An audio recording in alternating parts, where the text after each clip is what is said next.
How to install Axiom series brewer.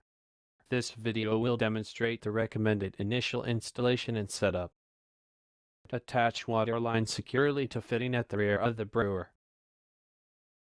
The brewer must be disconnected from the power source throughout the initial setup except when specified. Then turn on water supply. Connect the brewer to a power source.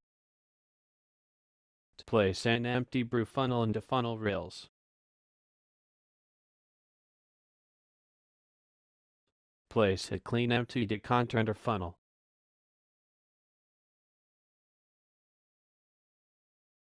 Turn on the main on-off switch located on the rear panel or left side panel if equipped.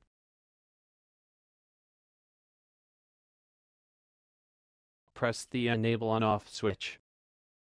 Water will flow into the tank and stop when the tank is filled to its capacity. Display screen will read, "Please wait, tank filling," until tank is filled with water. Wait approximately 20 minutes for the water in the tank to heat to proper temperature. Display screen will read, "Heating, water temperature," and to show the water temp. When the water temp is at operating temperature, ready to brew will show on the display screen. Some water will drip from the funnel during this time. This is due to expansion and should not occur thereafter. Water volumes and flow setting have been preset from factory. Refer to operation manuals should the volume need to be changed.